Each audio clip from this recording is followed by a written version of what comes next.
All right, give it to me. The following contains offensive language and spoilers. Listener discretion is advised. Da-na-na-na, na-na-na-na. Don't call it a comeback. We've been here for years. Mama said knock you out. I'm gonna knock you out. All right, we're back. Welcome back to the Comic Book Blues Nursery. Book me host Leroy, aka Wu-Tang, with my co-host. This is Eli, aka Ahsoka Taco. There you go, another food reference. And also want to give a shout out to our third co-host because they're already coming in. The AI. Oh, Let me see if I can do a thing. All hail the Doombots. All hail the Doombot. Let me see. I was going to introduce them, but see, we messing up already, Eli. As usual, I was going to introduce the Doombots, and I was going to do, but I couldn't find the thing. So whatever, we'll fix it in post. Don't worry. Got popcorn and an egg frying. Oh, that's even worse. Okay, never mind. We're never doing that again. That was nowhere near the effect I was trying to have on it. So yeah. While y'all let it go ahead and hit the like, share, subscribe button. Boom, get on in there. Yep. Oh, look at the graphics. Okay. Ooh, look at that. Yeah, some things stay with us. So yeah, we've been gone for a while, but we're back. We're gonna come with a new episode because the stuff I wanted to talk about on here. Like I said, the Lannis trailer drop. We are gonna talk about that. Before we talk about that, Eli, it was the 25th anniversary of something that was very special that I saw last night. All right, so let me ask you this. Are you a fan of Gorillaz?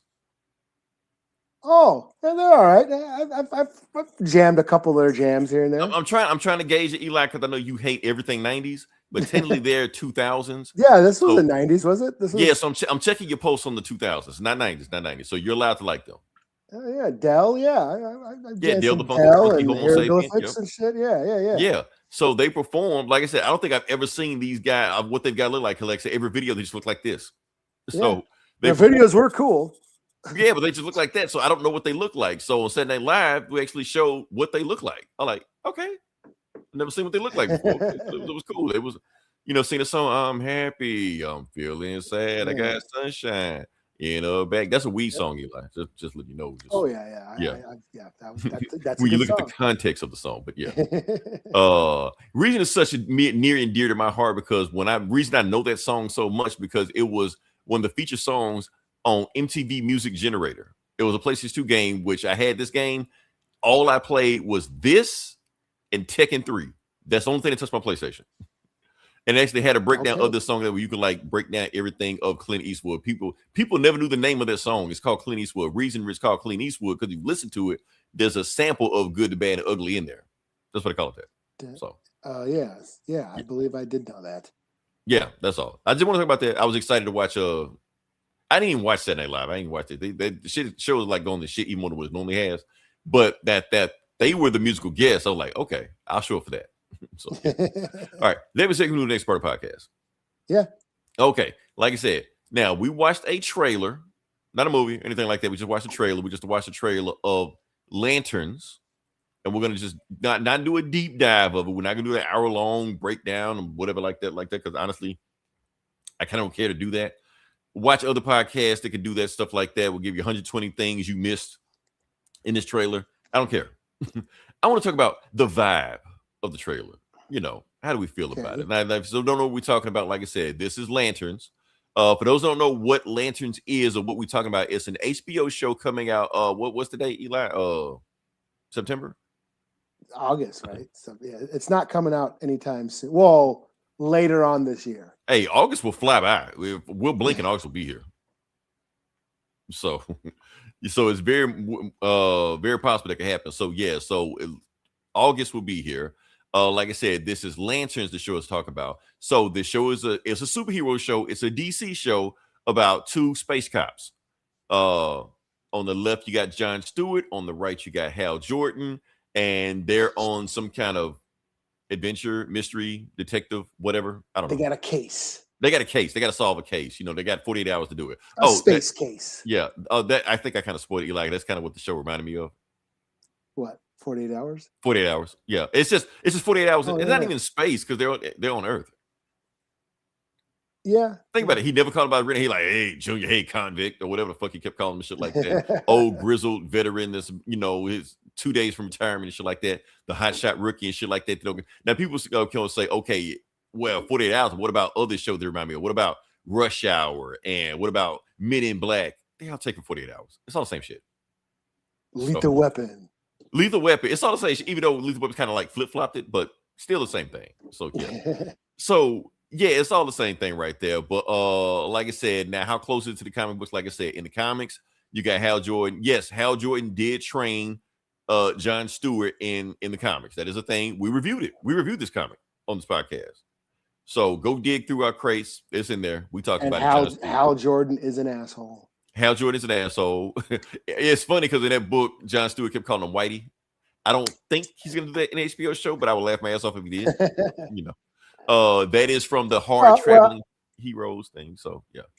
Yeah, and if we're sticking to 48 hours, I mean, 48 Hours did have like racism was pretty much a big theme in that movie. Oh, blink twice about it. Like I said, it was the 80s. The 80s you can't get away with nowadays. One of these days we will do a deep dive on 48 Hours and how it's basically that movie's the history about the history of American racism.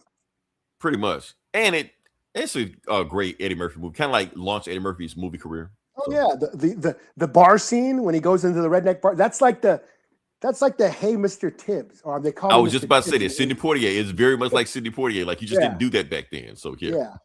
You got the cowboy and the Indian. You got like I said, racism in America. That's like I said, a lot of stuff went down in that movie. So yeah. But what's going on with this one? So what do we think about this trailer? Overall, I'm gonna go first because I think between the two of us, I'm the biggest Green Lantern fan. Sure, you can be. Yeah. Okay. I won't argue that. Okay. I think we're gonna fight over who's the bigger Green Lantern fan. And I'm not saying like I'm a Green Lantern fan because John Stewart is blah blah. No, I just like the Green Lantern lore. Like I said, if anybody that know me, that I'm a big DC fan, and Green Lantern, like out of all like Superman, Batman, Wonder Woman, like that, Green Lantern is the most DC comic you can get. It's the most comic booky comic you can get to. It's about space cops and aliens and flying around and multiverse and like you can't do this shit half-ass. Like if you're gonna do it live action, you got to have like the biggest budget. Like they have giant space one. You got to really, really go for it. So having it kind of like I'm not well versed in the DC space verse. Yeah, now like I said, if you get in the Green Lantern, that's all it is. Like that is space shit right there. That's all it is. So if you know Green Lantern, you know DC. That's how deep the shit goes. So yeah. So having that boil down to True Detective, the comic version of it, I don't know how I feel about that. Because I kind of wanted the big space shit and all that stuff like that, but you're not gonna get that. And I kind of wanted it, like look at they don't even have effects. He just take it off, He's just Superman. Yeah, just Superman is way out and shit like that. Now, and on top of that, what makes it even crazier is that, like I said, this isn't the first time a Green Lantern has shown up in this universe. Like I said, Guy Gardner beat him on screen. Yeah. So, and this show is actually connected to the Superman movie. Mm-hmm. And they're saying that Guy Gardner, like the actual Guy Gardner, Nathan Fillion, actually might show up in the show. Like, I think that's almost confirmed he's going to show up in the show. So it's kind of making it seem like, how is all this going to connect together? I don't know. But overall, the show just felt like it's all right, instead of just woo, just mind blowing. Like you just want to be mind blown like that. Because I don't really see how a Green Lantern TV show would ever work, me personally. Because the concept is too out there. It's got to be a big budget blockbuster movie. Then why does he actually have a suit hanging up in the closet? Can't he just make it? I don't know. Am I being too critical? Am I overthinking this? You want the Ryan Reynolds movie, don't you? I kind of do. want that. Yeah. And this doesn't feel like that at all. It feels like the opposite of the Ryan Reynolds movie. And I think that's the point. Like we did Ryan Reynolds. Ryan Reynolds didn't work. Let's go the exact opposite of, even though the guy in here is playing the same character Ryan Reynolds was playing, Yeah. Maybe not the exact same, but he's playing Hal Jordan, so that's kind of the whole point of it. So it just kind of threw me off like, is this going to work? Am I gonna watch it? Of course I'm gonna watch it. Yeah, I'm gonna watch this thing. Like, but am I excited to watch it?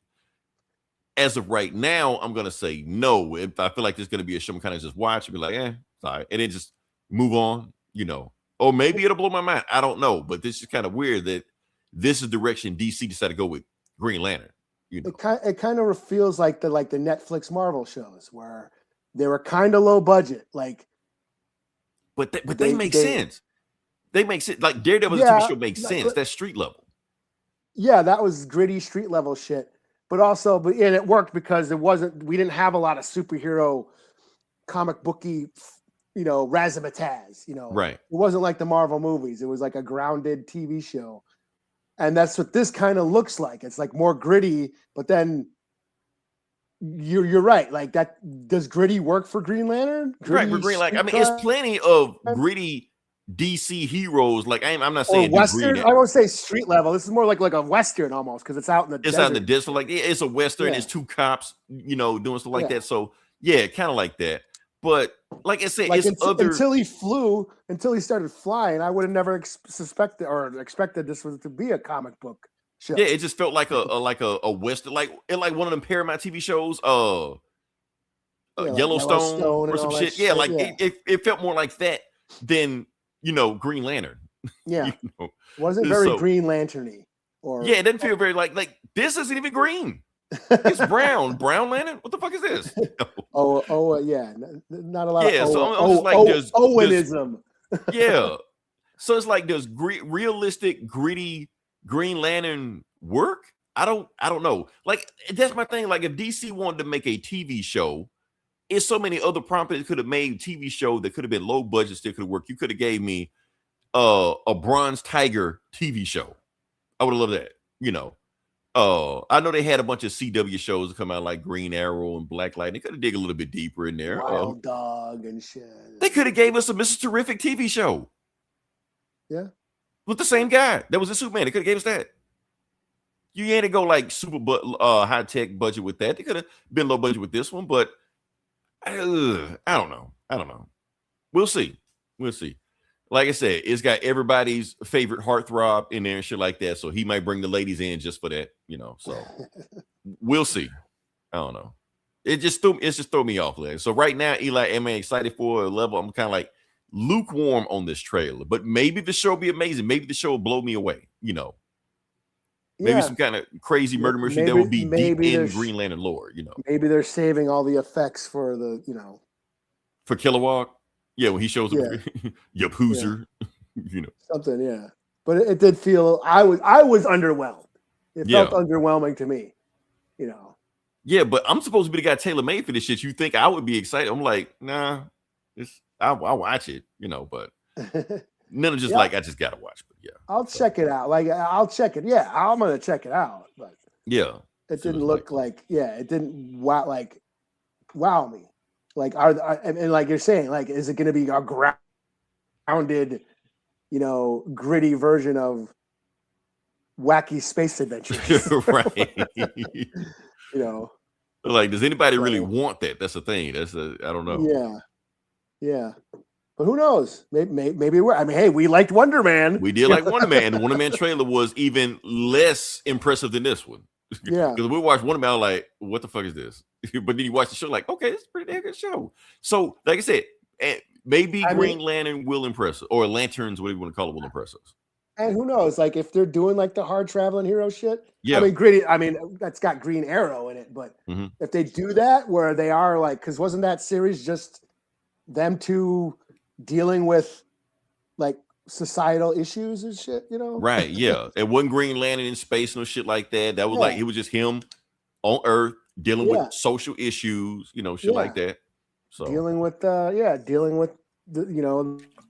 the current events of the time, and maybe that's the direction they're going, and that could work. And you know what? I did feel that in the trailer. I did feel the hard traveling heroes, vibe in the trailer. So maybe they're going with that. So I don't know. Yeah. And then that would fall like that. That does sound like if you're gonna give me, if you sell me, I don't think they did sell that. That was like what their intended was. But if you give me 48 hours with Green Lanterns, I mean, that's the vibe I got, Eli. I don't know if you felt it, but that's the vibe I got. Yeah, well, now that you say that, that makes more sense. Yeah. Because like when I hear Green Lanterns, I think of, space, goofy space shit. Right. And I didn't get goofy space shit from this at all. So that's why I was thrown off. But when you start talking about the Hard Traveling Hero series and 48 Hours, okay. And plus they're butting heads, and like they don't have a good relationship in this TV show. You can tell from that. They're butting heads in the TV show. And it looks more grounded and gritty, which is back to like the Snyder shit, like it's just lanterns, not Green Lanterns. It's just lanterns, right? Just like Man of Steel or The Dark Knight, like. Well, see, here's the reason why I think, and like I said, if we're going Green Lantern lore, if we're sticking Green Lantern lore in there, because there are other lanterns other than green, red, black, yellow, maybe they will show up. Maybe, I don't know. Then we can get the Blackest Night. The Blackest Night that is leading to that, like that. Or let's take it a little bit step further, Eli. Let's go comic booky nerd bullshit with this thing. What if the final episode or the last episode is John Stewart versus Hal Jordan, where they fight each other and Hal Jordan becomes Parallax? That's some deep shit that I don't know what to talk about. You don't know. It's the 90s. My fault. Never mind. Okay. Yeah. Okay. I went too deep that time. Okay, my fault. But sure. If it happens, I'm gonna be like, I told you so. Is that, you mean like Hal Jordan as a bad guy? Yeah. Honestly, that's the only time Hal Jordan has ever been interested in me. Yeah, fuck yeah. I'm all for somebody slapping the shit out of Hal Jordan. Yeah, I've never given a shit about Hal Jordan until he went evil, supervillain shit like that. And everybody had to stop him. That's the only time I cared about him. So yeah. Yeah. And if we follow like James Gunn's trajectory of the Creature Commandos, and then which I thought if we're gonna do if they're ever gonna do Justice League Dark and they're gonna do a Swamp Thing and we're having the Clayface movie, it's supposed to be all horror. If we go horror, then we can do Blackest Night. You know, we can go. Or even the fact that Hal Jordan being played by an older actor. Like I said, remember I kept telling you about that James Gunn loves 80s DC. That's what they did in the 80s. Okay. Hal Jordan was older in there. So and he was like training everybody else like that. So so we'll see. But that's all I got. Like I said, we'll talk more about this when we actually see the show. No reason to just do all this talking about some shit we need to see. So We'll so now I'm gonna throw it to you, Eli. Oh because now I'm gonna just let you just run wild. Okay. Yeah, we're gonna talk about the Youngblood movie trailer or poster or what did you see? What did you see? Okay, Youngblood. Yeah, it was a trailer. I didn't even know about this, so this kind of caught me off guard. So, I'm gonna step it up a little bit further. You know the movie is out, right? It is? Yes. Oh, I didn't know. Yeah. So I didn't know how far you went with this, but okay. No, well, I didn't see the movie. So okay, yeah. Youngblood is a remake of an old 80s sports flick about hockey. Rob Lowe. Rob Lowe was in the original Youngblood. Along with Keanu Reeves had a bit part in it. Patrick Swayze, Cynthia Gibb. 80s, your typical 80s sport flick. The underdog. Coming of age. He's really good at hockey. He goes to college, joins the hockey team. His story arc was that he didn't know how to fight. That's what I remember. Like the ending, like he was really good. He was really fast. He was a really good hockey player, but he didn't know how to fight. And that was like the big victory at the end was not his team winning the game, which they did. No, it was about him beating the shit out of somebody. Because in hockey, it was like that's an actual kind of a big fight. deal. So yeah. So that's what I always dug on the flick. It's been out, like I haven't seen it in so long. It's not on streaming anywhere. I can't find it on DVD anywhere. But I've been wanting to watch it lately, like for years. Eli, all cards on the table. I've never heard of this movie. Oh, well, yeah, it's 80. It's I know. I 80s, am older than 90s you. Is your blind spot. 80s is my blind spot. So yeah, this was like mid 80s, 85, 86. So I was like 11 or 12 when I saw this shit and thought it was cool, and but like I said, it's your typical 80s sports coming of age drama, and at the time, Rob Lowe was like a big teeny bopper heartthrob. Oh yeah, he was huge back then. Yeah. So yeah, they wrote on that. So basically, this was a Rob Lowe movie. His hotness. Yeah. It was a Rob Lowe. He was like the star. I mean, that's back then, movies. Yeah, you sold movies by the star. This is a Rob Lowe movie. That's not like it is now, but back then it was a Rob Lowe movie. Yeah, he was part of the Brat Pack. He was in all those like Outsiders and all these 80s flicks and shit. And this was one of his starring vehicles. He's gonna play a hockey player. So, anyways, they're remaking this. They've remade this movie, and they've obviously race swapped the main character. Okay. The character that was Rob Lowe. The character's Rob Lowe is now, I don't know the actor's name, but he's a black guy, Okay. And I'm all for it. I'm like, hey, I want to see this. All right. So has anybody, went crazy over this, like not my Youngblood because of this, or does anybody? Does anybody care? I don't know. I don't. I didn't really read any of the comments, because I don't give a shit anymore. Okay. But I would suspect that it would be, that people would get pissed off and shit.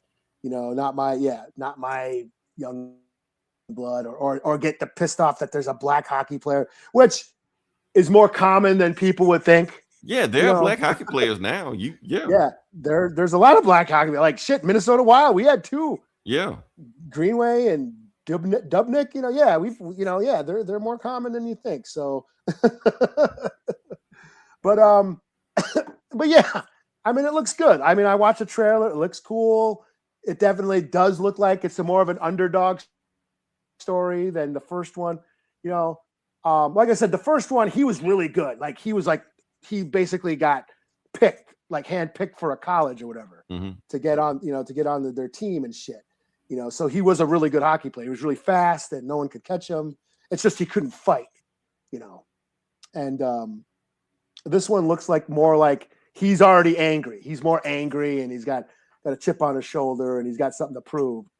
Whereas the other one, he was already kind of a whiz, and then he needed a little bit more, he needed a little bit more grit to him. You know what I mean? He was a little green behind the ears. So this one looks more aggro, but I think it looks cool. Like I like watching hockey. I like I think this looks cool. So I'm stoked to see this movie, and hopefully they'll reissue the old one and I can watch the old one again. Because like I said, right, they should have had that one ready to go with it. Yeah. Because like I said, in theaters, March 6th, I'm pretty sure that is already passed. So yeah, that's like unless I pulled up the wrong one, unless I pulled up one this weekend. Yeah. Youngblood review, have at it. But you got to watch the first one first. You gotta like to refresh so we kind of go back and forth. Yeah. Oh, I love the first one. It's funny. It's got I hope the only one thing is tea with Miss McGill. That's all I hope they have. Okay. Yes, it was the 80s, and yeah, the those raunchy teen college comedies. Yeah, was it? What was the rating on this movie? It was R back then. Okay. All you got to say. All right. Yeah. So I'm pretty sure. So a lot of things in an old movie they just cannot do nowadays. I'm sure. Yeah. Yes, Miss McGill was an older woman who ran the boarding house where all the hockey players stayed. And yes, everyone everyone loved tea with Miss McGill. So okay, you kind of spoiled it, but okay. So they probably can't get away with it nowadays, but yeah, I'm sure people would bitch about it. Yes. Speaking of, you millennial prudes and shit, huh? Yeah, have you seen the trailer for Scary Movie? Oh yeah, I did. Okay, people already get pissed off about that. I heard about that. That shit went pretty hard. Yeah. And that's the thing, because like I said, if you watch the first Scary Movie or even the second Scary Movie, you're like, they can't do that shit nowadays, But they're just like, fuck it. The same shit we did back then, we're gonna do it now. And if y'all get pissed off, that's just you getting pissed off. Fuck you. Don't watch it. Yeah. Don't watch it. Yeah. Don't bitch about it. Or if you bitch about it, you're just giving us more press. That's it. So yeah. Yeah. Like either you like it or you don't. You don't got to watch it. So it's going to be interesting. They're saying they already get attacked with some of the jokes these are just some of the tamer jokes that they put for the trailer. So the actual movie is going to go pretty hard. So the trailer went pretty hard. I was like, holy shit! Right. Even I was like, oh damn. Okay. Like, you can't do that. So, All right. All right. Can we go on to the next part of the podcast? Sure. Okay. This is where I rage now, Eli. You might have to hold me back. Oh, is this about Wolverine? This is about Wolverine. Okay. It's a little bit more than Wolverine, but we're going to talk about Wolverine. Okay. So first thing we're going to talk about Wolverine because there are two announcements they made that I'm going to make. They don't seem related, but they are related. First announcement, Wolverine got announced. It has a release date for this year of September 15, 2026. Okay, cool. That's the first announcement. The second announcement, Xbox. It don't seem like it's connected, but it's connected.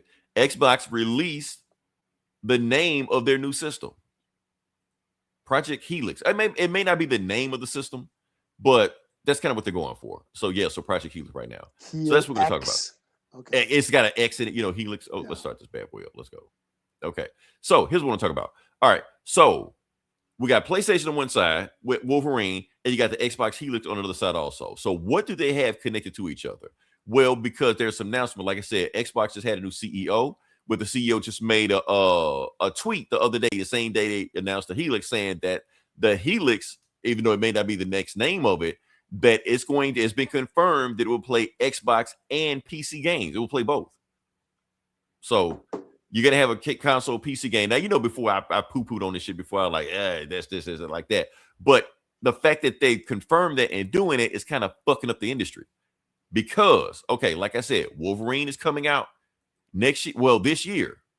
And I've been waiting for PlayStation games to come on PC to play, like Spider-Man. I've been playing Spider-Man on PC, Ghost of Tsushima, one of those games, Uncharted, Last of Us, all those games. Like I've been playing God of War. I've been playing them all on PC. You're like, well, I was waiting for it to come to PC and play it then like that. Well, because of the new Xbox gonna be able to play PC games, PlayStation is no longer putting their games on PC. Because think about it like this. Think about it like this. The new Xbox coming out can play Xbox games and PC games. Well, what's on PC? Damn near all the PlayStation games. Spider-Man 2, God of War, Uncharted, Last of Us, Ghost of Tsushima. I'm probably missing some, but we can go down the road and keep names of stuff. So that means if I got an Xbox, I can play Halo and Spider-Man. All on the same system. The rapper? You said which? Yeah, well, I don't think Parappa the Rap is on Steam. Maybe it is, I don't know, but yeah. But the fact is, I can play God of War on my Xbox, and it look better than it does on my PlayStation. So that's when PlayStation's like, we're putting a stop to this shit. So no Wolverine. You ain't getting Wolverine. Fuck y'all. So they keep Wolverine and like Wolverine down. It's going to be on the PlayStation, and they are done with putting their games on PC. First, the games on PC didn't sell like they want to anyway. So they're done with that. So yeah. What is this? Are you fighting Sandman on this? Oh yeah. This is the beginning of the level of that. So yeah. It's time for me to do another stream of Spider-Man anyway, but I'll do that later on. So that's why I'm raging, Eli, because now I don't get to play these games. I won't get to play Wolverine because I am not buying. You didn't get a PS5? No. I thought you had one. No, I never had one. Oh. Yeah. Anytime you see me playing a PlayStation game like this, I played on PC. Oh, okay. Yeah, God of War PC, all this stuff like Uncharted PC. Yeah. Now I had a PS4, but not a PS5. Nah. And I refused to buy a PS5 to play Wolverine. That shit, that fucking system is like $5.99 now. Or some shit. Jeez. Like it went up the older it's been out. So I'm not gonna buy it to play because every game I want to play on PlayStation, I played it. All the Spider-Man, Miles Morales, God of War, Last of Us 1 and 2. I played them all. Because I just waited for them to come on PC. So if all I want to play is one more game, I'm not going to do that shit. So that's just going to be a game I'm just not going to play. Fuck it. And you can't, and like Blockbuster isn't a thing though, so you can't rent it and anything like that. Even when Blockbuster was a thing, you couldn't rent a system, could you? I thought you could. Could you? Yeah, I thought you could like. That don't sound. I'm not saying you could or couldn't, but that just don't sound right. Oh yeah. I'll bring your PlayStation back in 3 days. Sure. That just don't sound right, but yeah. Well, I think it was like Genesis. Like, weren't you able to rent the like the whole Genesis?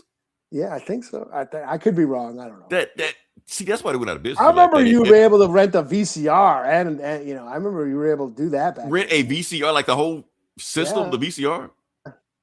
Yeah, we've done it. We did it before. See, that's why they went out of business. That's why. Shit like that. So, but that's all I got. Yeah, so this whole Xbox PC thing's kind of fucking system. We don't know. Not only that, because Xbox isn't competing with PlayStation at all next generation. They're competing with the Steam machine. We talked about the Steam machine. The Steam machine is also going to be a system that can play PC games on consoles. That means it'll also be able to play Xbox games and Spider-Man on it at the same time. So that's why PlayStation is like, so PlayStation, why instead of you being pissed off and being little bitches about it, why don't you keep up with everybody else? Why don't you on PlayStation learn how to play PC games too? So I don't know. We'll see. But that's all I got. I didn't rage too much, did I? It's fine. No, but fine. I've gone worse. I got you. I was not offended at all. Okay. All right. Now, that being said, we move next part of the podcast. Sure. Okay. Like I said, this is Comic Bullies. We're talking about comic books. We're going to jump into it. And Eli, I'm going to let you go first. I don't know what you got, where you're going to go with it, but we're going to see. So, should I do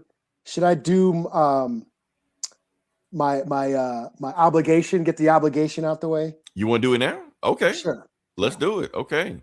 For those who don't know, like I said, Eli has no choice but to review this book because I don't know if he's like people. It is. I don't know how Native American nerd Twitter or YouTube is. I don't think they're going to come after you if you don't do dating Moonstar. They don't know about us, so they okay. But if I don't do my book, I will be put on the list. You'll be put on the list with me. So yeah. So I'm doing Moonstar #1 from Marvel. This is about Dani Moonstar, aka Mirage. She's a Native American, one of the bigger main Native American superheroes in Marvel. Mirage. She was the leader of the New Mutants back in the day. Yep. Her power is she can make your worst nightmares come true or something. Or her name was Psyche or something. No, Mirage. No, I thought they gave her another name also. Like she was Mirage, but I thought she was also Psyche. Like she had multiple. I don't know. X-Men do that shit sometimes. They get like and people she's at one point she became a Valkyrie. Yeah. She might. They were going to make it work. But they pretty much call. I know. I used to read the New Mutants, so I just know her as Dani. I've always called her Dani Moonstar Dani. But yeah, aka Mirage. Yeah, she probably had other names, but she's always been Dani Moonstar to me.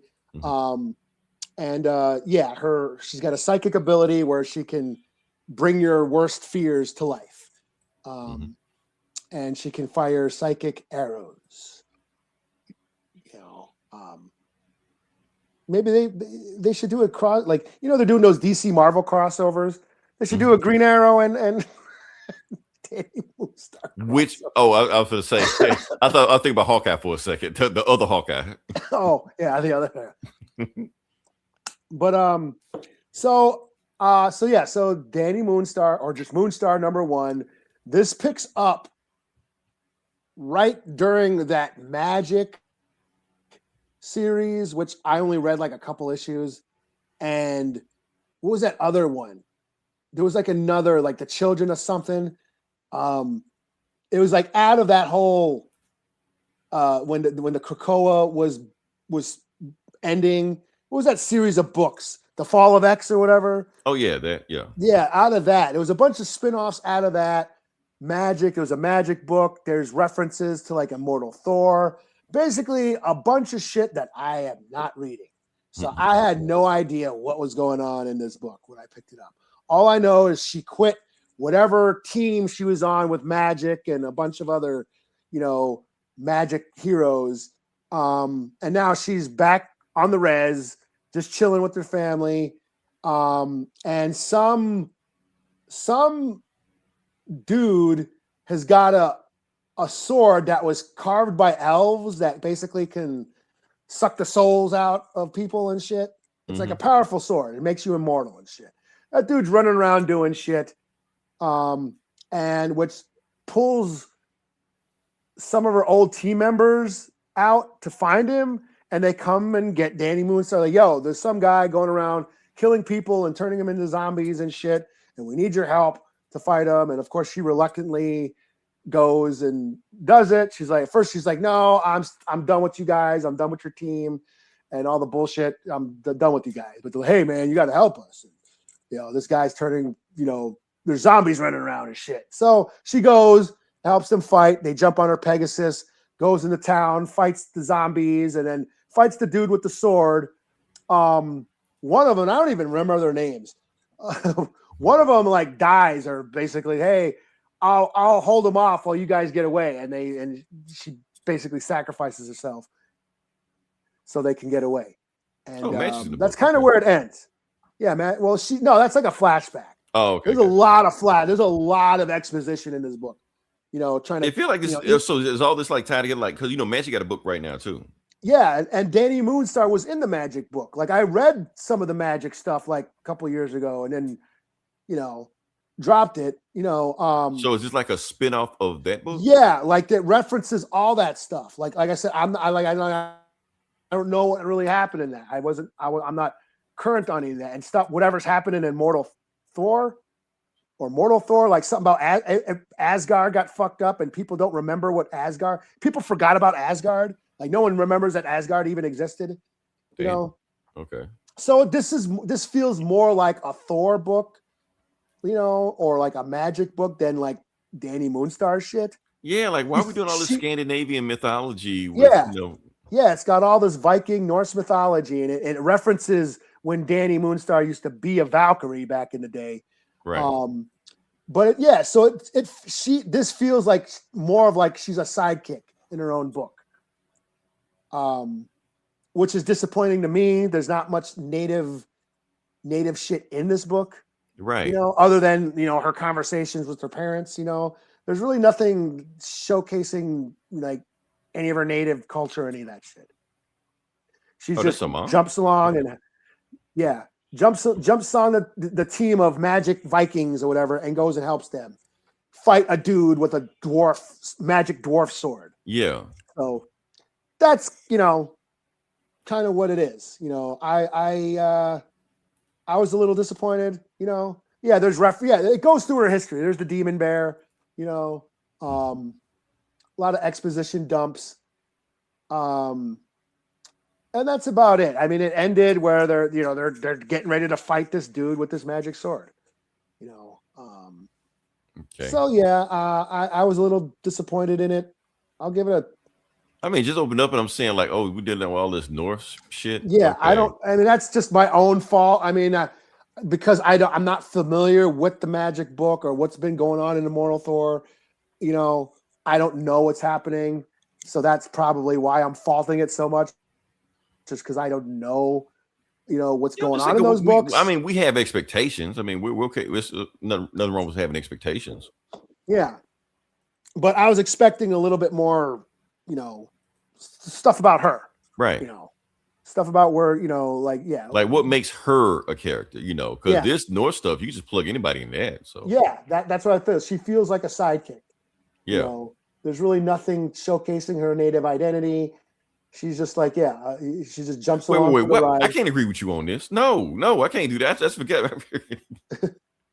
No, Eli loves this book. I forgot about that. No, he loves this book. Yeah, I would just like to see more like expand on her character a little more. Because I'm not interested in seeing her as a Valkyrie. Right. I would like to see more, being a Native American comic book nerd, I would like to see more native culture. Or have her fight like native gods or something. Something like that, Something. Dig deep into like the mysticism of it. Like you said, like you got Thor with all the Scandinavian stuff and Storm fighting the Rishis and Miles Morales becoming a Nancy's herald, have her dig into that. That would be cool.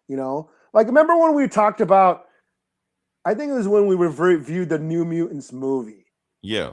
And how it barely scratched the surface of Danny Moonstar's native culture. Like the only references you got that she was native was the racist shit that Magic was saying to her.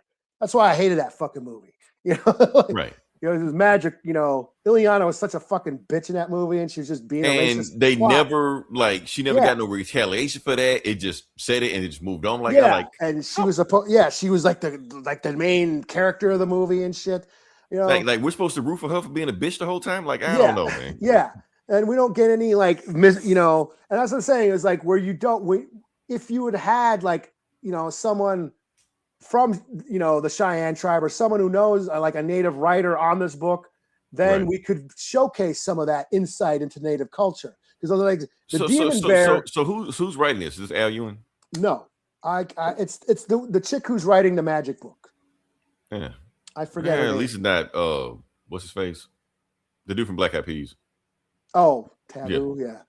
But the Demon Bear, there's legends of giant bears in native culture, the legend of the Devil's Tower in Wyoming.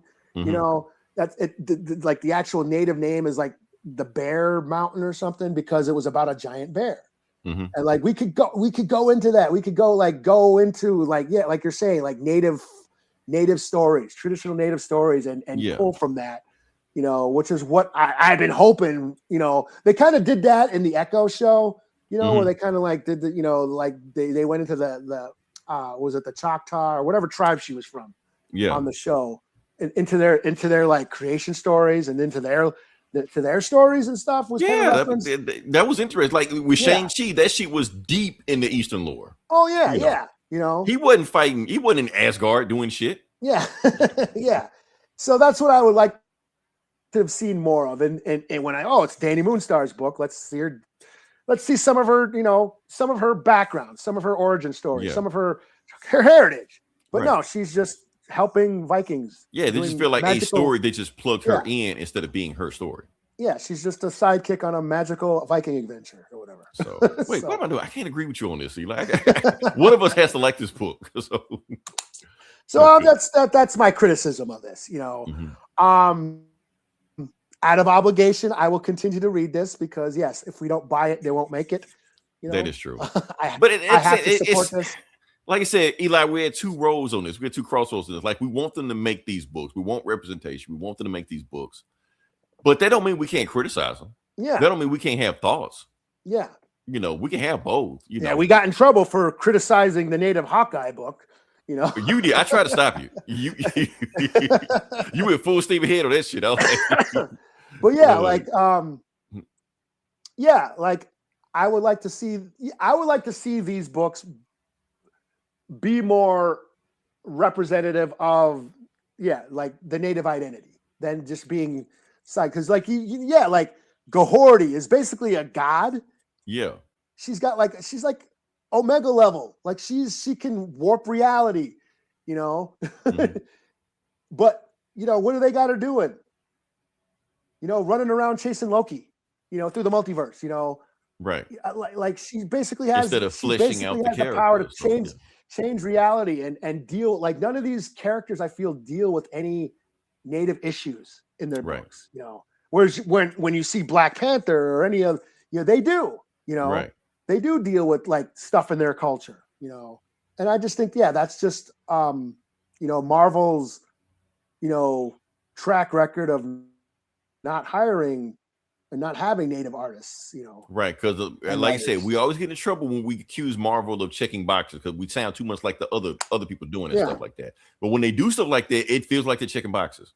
Yeah, we did our due diligence. Let's move on. And when we said checking boxes on the Native Hawkeye book, right, that got misinterpreted as we're complaining about it. No, we want more of it. If you're gonna be woke, be fucking woke. Right. That shit, the Native Hawkeye book was not woke enough.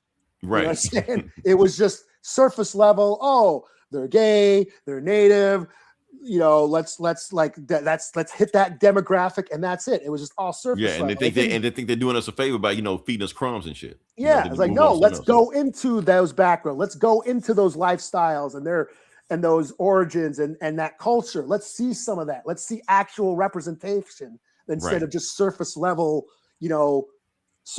shit, which is what I want more. And that's what this feels like. Oh, they could have swapped, like you said, they could have swapped out any character. Yeah, but this is what they do, Eli. This is what they do, and I hate to sound like them guys, but they sound like they die. They do this stuff. They check boxes. They give us just enough to say they did something, pat themselves on the back, and when the shit don't sell, they blame it on us. Yeah.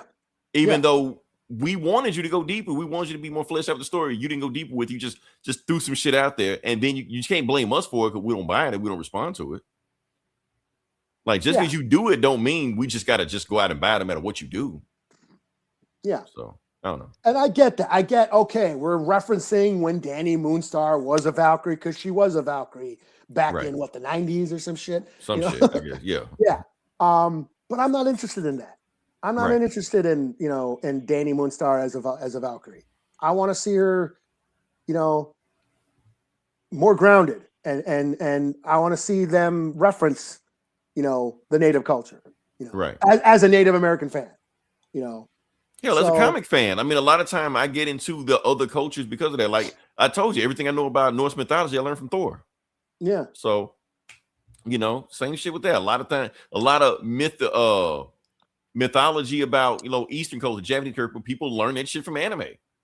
They look like a cartoon character. This shit has been around for like 5,000. Asia too. That shit like a 5,000-year-old story. Yeah, yeah. So yeah. So that's why I wasn't into this. It just felt like an interchangeable character that could have been. It didn't have to be a Moonstar. It could have been it could have been anybody. You know? So I'll give it a 3 out of 5.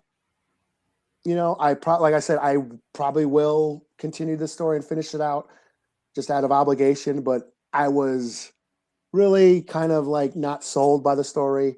I would like to see more of Dani Moonstar's heritage, and moving forward. And who knows? Maybe they will. This is just the first issue. Maybe they will pull from that. I don't know. But, or maybe Madge will just show up in the book and it just turns her book. They just got and then she'll just hijack the book. Yeah. Right. My book now, punk. Okay. Yeah. All right. So let's move to the next point. Okay. Like I said, we're going to talk about DCKO number 5. Now, the whole time I thought that DCKO was just 4 issues. I think they told us it was going to be 4 issues. They just bring this on us like, no, it's a 5th issue. Just popped out of nowhere. So yeah. Darkseid is, all the shit like that. So this is supposed to be the finale of the book. Mm-hmm. I'm gonna kick back while you do this. Okay. Oh, now, did you read it? I did. You did. Okay. Did you get the references and all this stuff like that, or? I'm suppose I should. Yeah, it was just another big fight. Is basically all. Okay. I'm gonna make some comparisons to this and other Scott Snyder works because I'm starting to see some parallels between it or some repeats. Oh yeah, definitely. Yeah, I did. Yes, this is very Snydery. Not Zack Snyder. Not Zack Snyder. Scott Snyder. It's a difference, but the other Snyder. The other Snyder. He goes just as extravagant in his own way, but yeah, he's just as excessive as the other Snyder. All right, so the book starts off with so like I said, we talked about Darkseid. We're gonna get to it. Oh damn, froze. We'll get to it. Damn, yeah. Okay, so now the last book left off with Lex Luthor becoming King Omega. He killed Superman and became King Omega. So he was like, I am Lex Luthor, I am blah blah blah and all the shit like that. So he just Lex Luthor is. He takes his crown as King Omega, and he's just looking at Darkseid like, you can't stop me. And so Darkseid said, okay, so since you won, take the heart of darkness into yourself and let's get this going. Oh, he was like, yeah. Meanwhile, it zooms in to Superman's statue, like he killed him last round, and actually fast forwards to the first round. Well, the first book where everything first jumped off there, where it started, where they saw Darkseid outside just destroying everything, So it's just like had him before. They were like, okay, time to suit up. Let's get to it. Oh, it's game over, So Superman turns into Superman. Batman runs downstairs. Wonder Woman jumps out the window. But Superman doesn't do anything. He just sits there. He's like, I know what you're doing. And I know where you are. He was like, okay, so what are we doing? So what he does is Doomsday. Yeah. So I'm not going to explain it. Doomsday's on Ozempic. The point is, Doomsday did all this bullshit on purpose. That this is not a flashback. This is not a time loop. This is an alternate reality that Doomsday did on purpose because he got like time travel powers now and shit like that. So this is like a time loop that he did because he wanted to keep Superman safe from all the bullshit. He didn't trust anybody else that was doing this stuff because he knew somebody on the Justice League was going to betray him. He knew Darkseid was going to influence one of them. He didn't know it was going to be Booster Gold. I don't think anybody assumed it was going to be Booster Gold, but he knew somebody was going to stab him in the back. So he always wanted Superman to win, and he rigged the game for Superman to win. So that's the whole point of him doing it. So yeah, because he realized that he got a message saying that he was never here to kill Superman. He was here to kill Darkseid. So this whole thing about him and Superman going back and forth, killing each other and coming back to life and killing each other, let's end this. So he decided to tell Superman that, Superman, this whole time, I have enough Omega energy in me to make you the Omega King. Not only that, I've also seen enough universes born that I have alpha energy inside of me also, so you have balance, alpha and omega. I can make you both, you know. So I'm going to give you now. The thing is, if I give you this power, I'm going to die. I'm going to disappear, and I will, fade away from existence, shit like that. But I need you to win. You're like, I promise. You're like, let's begin. And that's when, bam, Doomsday puts all of his omega and alpha energy that he has into Superman. Bam. And he says, goodbye, Kal-El. I'll miss you to kill you again. So it's like that. So that's when Lex Luthor talking all that bullshit. I accept your surrender, Darkseid. He was like, yeah, I don't think that shit gonna happen, And Darkseid's just like, and while Lex Luthor talk about that shit, now all that's left to say is, and he's, what the fuck? And he starts to disappear in the shit because a new challenger has appeared. And Superman says, all that's left to say is, ding, ding. Like Apollo Creed and Rocky. So Superman is the King Omega because he was always going to be the King Omega because the game was rigged for him to be King Omega. And Darkseid's like, well, by the time you showed up, I was waiting for you. Now, take your crown. And what he does, he reboots the universe. The hand, the hand and shit like that. He reboots the universe. So yeah, and he takes the Heart of Apocalypse and puts it into himself, and now everything is Superman. King Omega Superman. So yeah. And now let the war of kings begin. So you got Darkseid versus Superman finna go to war. And bam, they punch each other like that. And Superman just giving it everything he got. Bam, bam, bam, giving him gut punches, punch him in the jaw and shit like that. And all he did is hurt his hand. Because all the Omega energy and alpha energy he built up is not enough to stop a guy that's made of nothing but Omega energy. So he was like, my turn. Bam, lets him have it, drops him, like take a knee, Superman, and then that's when Superman realized he was about to get his ass kicked. So the Heart of Apocalypse sends him back in time because Darkseid has corrupted everything that from that point in the future going forward. So we put him in the past before Darkseid can get there. And he's imagines his world that he created is perfect. There's no racism, there's no sexism, there's no classism. Everybody has superpowers in Superman's world. It's the perfect world, and Superman is fighting for this world to be in there. So he was like, I'm going to fight this guy with everything I got. And that's when Darkseid goes into past to track down him, and they start fighting each other, and they're fighting through the past. He goes through the New 52, through Crisis on Infinite Earths, to Crisis on Two Earths, to Final Crisis, which we just reviewed on that shit like that.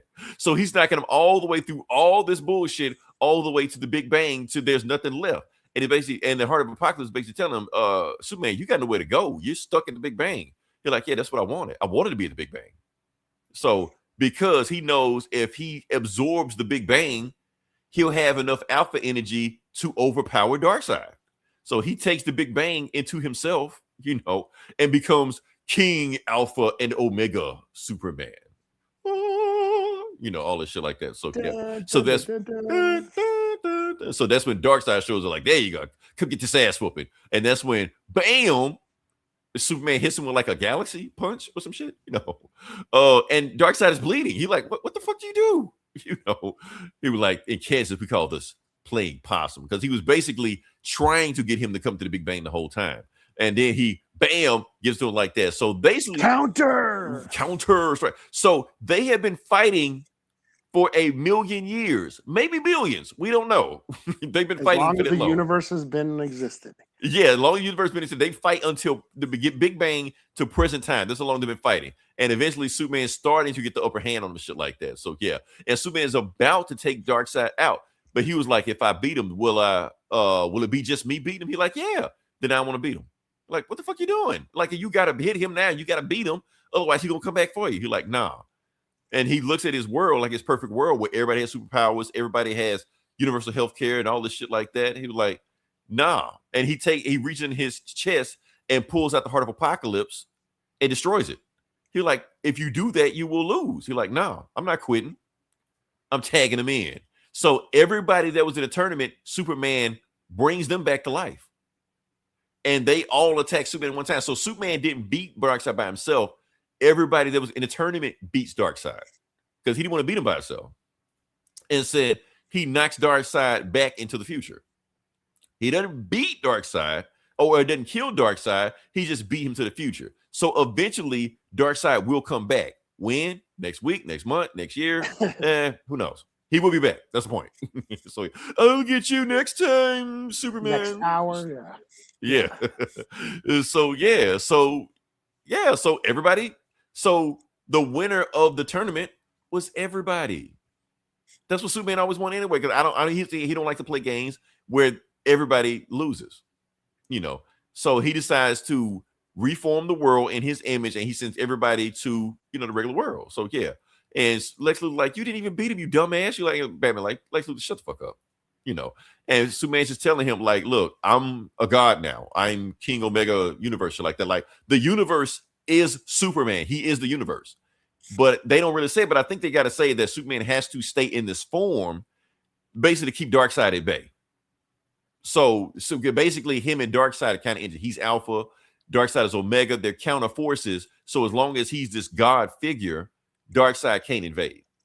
That's what he's saying. So, yeah. So they walk back into the regular universe that Superman made. And Superman looks at his universe one time, his perfect universe that he made, and he destroys it. But before he destroys it, he actually explodes it into the regular universe.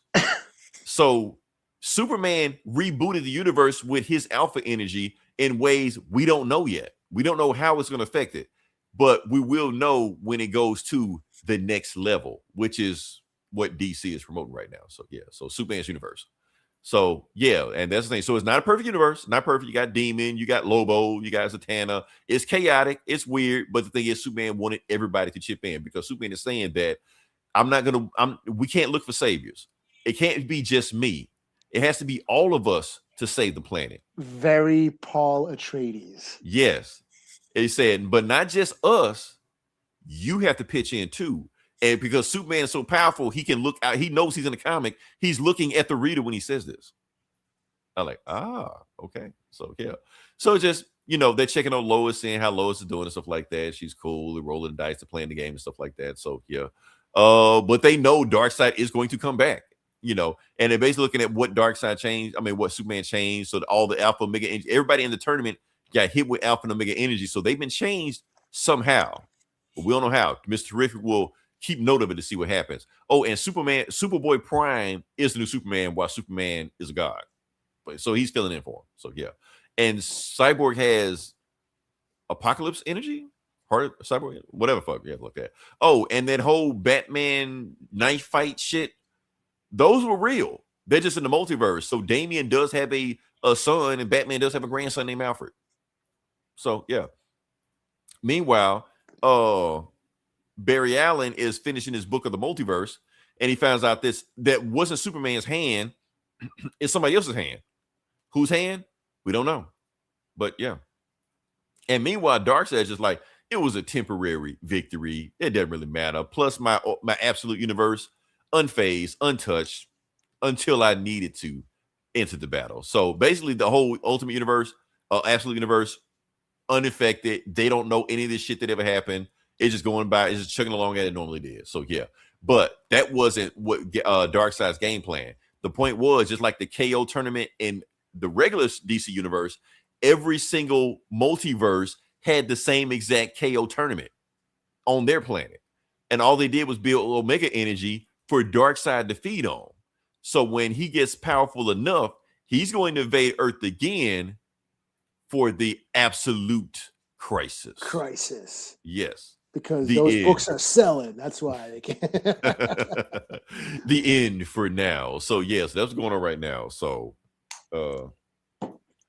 Bam. Let's see. So yeah, so that's the ending. Superman's a god. Superman is out of the book. Superman is not in the Superman DC. Superman is. That's what it is right now. So yeah.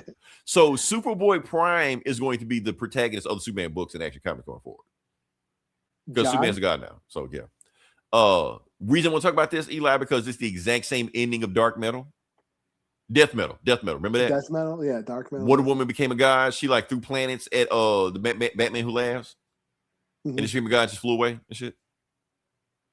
The exact same ending. Yeah, didn't Batman for Who Laughs show up in one of these books? Not in this one, but in the Dark Knight's Metal book, yeah. Because he became a god and Wonder Woman became a god, and they were like opposing forces of each other also, and they had to fight each other. Shit. So, exact same story. So yeah. So. Whatever, punchy punch. That's all we want. So yeah.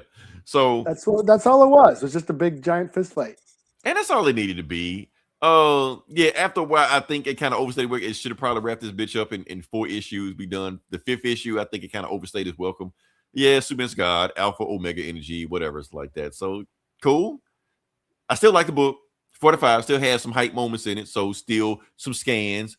Alpha, Omega Superman. Is he the most powerful Superman? If you want to do some death battles and you know, power scaling and stuff like that, I still say Cosmic Armor Superman is still more powerful. That's just me. But I'll let y'all have it there. So yeah. Start a TikTok channel, man. Get them views, man. Yeah, that's the only time we get views when we say shit like that. Yeah, man. That's all anybody cares about. That's all anybody cares about. They care about this other shit. They don't want us pontificating on what the anti-life equation means. That's how it relates to depression. Don't fuck about that. Who can beat who? So yeah. That's all that matters, man. That's all anybody gives a shit about. So. Right. Yeah, like, oh, Black Panther's a metaphor for the African diaspora. Who cares? Can he be Batman? That's what we want to know.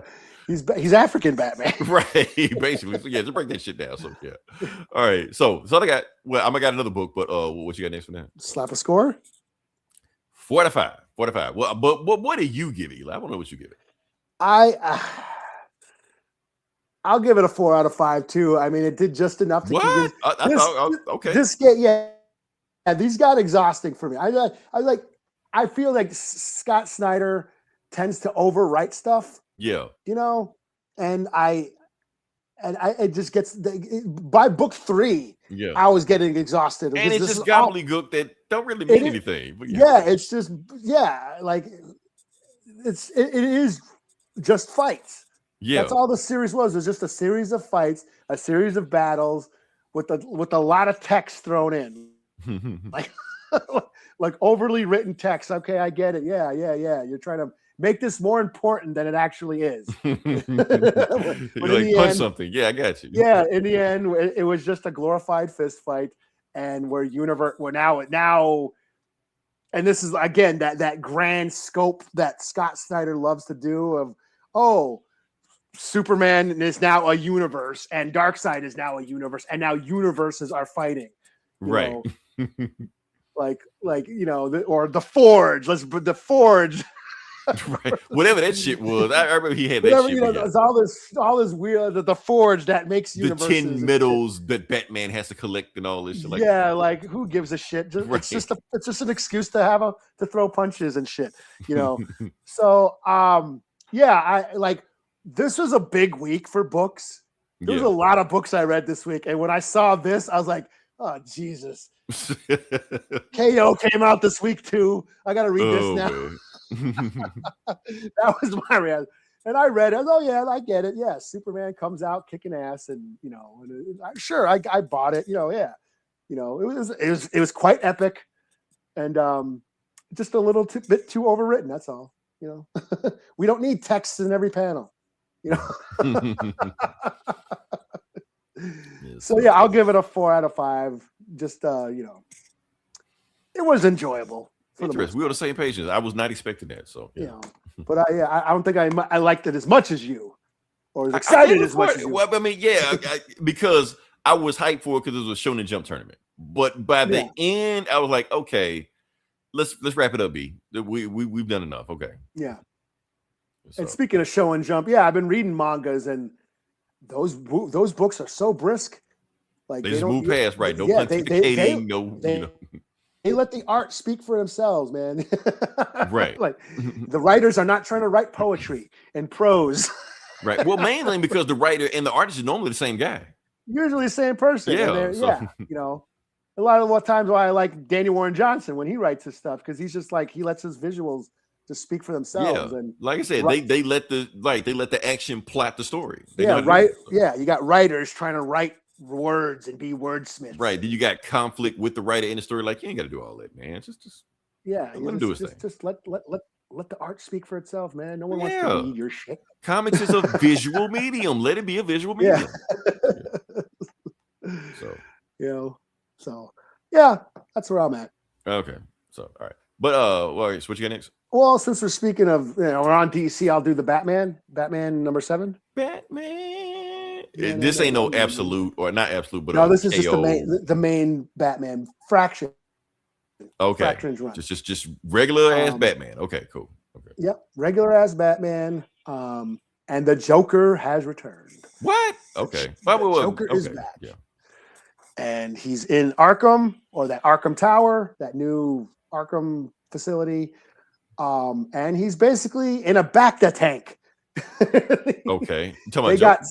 They got security up the ass. Like, only certain people are allowed on the level 10 or whatever. He's patient 10 or whatever shit. And he's basically in a tank. Mm-hmm. Like a Bacta tank from Star Wars, like in this floating liquid, all these wires and shit hooked up to him. He's immobilized, but he's got like these, his brain is all wired where he can't even move his mouth, or he doesn't have to speak. He can basically, his thoughts, he can communicate through his thoughts, and his thoughts come up on a computer screen, like a communication device, and he basically has requested to see Batman. So Batman goes to Arkham, goes into this facility, goes into that lab where he's being held in this, liquid tank, cryo tube or whatever you want to call it. And, basically has a conversation with Batman, and Joker's like, hey, I'm actually doing very well. I'm not weighed down by any, my body, and I can just freely think, and, no more distractions. I can think freely and all this shit. And I'm actually doing very well. And Batman's like, oh, so what you're telling me is, you're doing well now. And first off, I love this panel, but yeah. Yeah. Oh, the art's great. Yeah. This is awesome. Yeah. But he's like, oh, so your treatment's going well, and now you want to be released. And Joker's like, oh, no, don't ever release me. Don't. You do everything in your power to ensure that I never leave this place. Mm-hmm. And Batman's like, why? So what are you talking about? So, well, I got some information for you, but only you can hear it. So yeah, so the whole time the doctor is like monitoring the conversation, right? Listening in. I got something to tell you. I got some information that I need to tell you, but only you can hear it. So I'm asking the doctor to please turn off, the recording and the camera, so I can talk to Batman in private. And she's like, first she's like, I won't agree to this. So, and I was like, no, but trust me, I trust Batman with it. Says, okay, you got 30 seconds, so don't stutter. So she turns off the monitors and the cameras and shit. And Joker tells Batman, okay, I got some information for you, and you need to hear this, and it's important. Someone is coming to kill you. And Batman's like, what are you talking about? Like, I'm Batman. Like, everybody's trying to kill me. I'm like, it's a Tuesday. Like, I'm Batman. He's thinking very highly of himself, but okay. Yeah, like what's this big secret? Like, you're not giving me any information that I don't already know. like who? Everybody's coming to kill me. What's the difference? And Joker's like, no, someone is coming to kill you, Bruce. To be continued. How is it? He already knew. I mean, it was supposed to be shocking or something. Or? Yeah, I guess. So that's where it said to be continued. That's where it ends. So Joker's back. he's in suspended animation or whatever, or in like a back to tank, Yeah. security up the ass, and he's trying to help Batman somehow or set him up. We don't know. It's the Joker. Who knows? Yeah. It feels like a Silence of the Lambs type deal. Hannibal Lecter and pretty much. Which Batman has done it with other villains before, like Calendar Man. He did that with him, but I guess it's Joker's turn. So Plus, Superman's done this with Lex Luthor before. Lex Luthor was in jail, giving them whatever, like that. So I mean, this is a cool. I've been into this. Fraction's been killing it. So. Oh yeah. Sometimes you just want just Batman, man. I know they have Batman that gonna be in space, or Batman got to be absolute. Just Batman, man. Yeah. So 4 out of 5. Cool. All right. So next book I'm going. Okay. So like I said, you did Danny Moonstar. Mm-hmm. I have to do my due diligence. I have to do my book. Otherwise, I'm going to be put on the list right now. Now, this book actually came out last week, so we're actually late on it. But you know what? I don't care. I'm going to do it right now because they don't do it like we do, Eli. That's how I feel. It don't count until we do it. So so the book we're going to do is The Dakota Incident. Eli, did you read this? I did not. Sorry. Okay. Are you at least familiar with what's going on? Is the Dakota like Dakota City from like Milestone? Is that what they're talking about? Yeah. Okay. Yeah, that. So try to see what we got. Hold on, let me see. Bam. Hold on. This thing want to act crazy. Oh, I know what I'm doing. Give me a second. I know what I did. I don't know what I did. Okay, anyway, I'm talking about that. So, like I said, remember I was telling you about those books where it was like the history of DC, and it was telling like all the DC and rewriting the history and all the stuff like that? Mm-hmm. So this is that. This is continuing that. So this is smack dab in it. That was a 4-issue run, even though they said this is Dakota Incident #1, a new history of DC #1. Technically, this is technically it's hold on, let me see. Issue 5, I guess you want to call it. So Dakota Incident. Here we go. All right. So, and the difference is because every time we talked about Dakota before, or Milestone in general, it's always been its own universe. Like it's always been separate, but not this time. This time, Milestone is in the DC universe. It's smack dab in it. Mm-hmm. So the whole thing about this DC universe that is incorporating Milestone into DC continuity. So. So that's what's going on right now. So what does all that mean? I guess we'll find out. So we're going to talk about that one. Let you know, Eli, this is a book. It's a lot of book in this book. Okay. But I'm gonna get through this fast as possible. Don't worry about it. I'm gonna get to the meat of it. So hey, you gotta rep it, man. You gotta rep. I gotta rep it, man. Hey, Eli, they are coming after Black YouTubers that don't talk about this book. Okay. So I'm not gonna be on that list. All right. So, bam. Get it. Okay. Don't worry, we got it started. Okay. All right. So bookstore. Shit. There we go. All right. Book starts off with okay. So the book starts off in the future of Dakota City of Milestone. This is Amistad Irwin. He's a superhero in the future named Beacon. So who is Amistad? Who is Beacon? Amistad is Rocket's son. Icon sidekick, and he was trained by he was trained. No, not Raccoon. No, not Rocket Raccoon. Yeah, I know. Milestone had their Icon and Rocket. There was that. Didn't you review that? We did. Icon and Rocket. Yeah. So he's her son. Okay. Yeah. Now he was in the original Milestone run back in the 90s, but he was a baby back then. And he was trained by Static. So he's actually fighting one of Static's bad guys right now. Trying to get the drop on us like that. What's his power? What, Beacon? Yeah. I don't really know. He just does shit. I don't know. Not electric? Not electric. I don't think. Maybe. But anyway, he takes that guy out pretty easy. He's fighting. This is actually one of Static's old bad guys, but like he's older now, shit like that. So he fight him. But before some shit happens, the timeline gets erased. How they do it, nobody knows what happened. The timeline gets erased. So apparently, whatever his powers are, he does have the power to make a time bubble around himself. So he didn't get erased like everybody else does. So So, and then he is teleported to the past of Milestone. of Dakota City. So yeah. So we're actually gonna give you a little bit of, and I'm gonna do it real quick, but I'm gonna give you an origin of Dakota, of the Milestone universe. This is more or less how it is in the 90s, but they kind of like give you a recap if you don't know what's going on. So yeah. So in Dakota City, now most people don't know this, but Dakota is not an all-black city. It's not. It's just a city. So yeah, just like Metropolis, just like Gotham, it's just a city. And the richest dude in the city, most powerful dude in the city is Edwin Alva. He's the guy in the city. And he's looking at the city. He was like, there's one thing wrong with this city. I got everything under control, but there's this one area of the city where there's too much crime in it, and I want to get rid of it. And that area is Paris Island, also known as the Hood. You know, and his right-hand man, Curtis Metcalf, you know, basically devising a plan on what to do with all the crime in Paris Island. So, like I said, there's a whole lot of crime going out there. So like that, they want to deal with it. So they talk to the mayor, and Edward Alder has a plan. He like, I want to develop a special gas. I'm going to hit people in their part of town with the gas. It's going to tag them. So whenever they do some crime type shit, we'll know where they are. We can pick them up. We can arrest them. Crime's done. That's over with. There's a plan. So what happens? So the next time some crazy shit go down there, everybody in Paris Island hit with the gas. Now, maybe it was gang violence.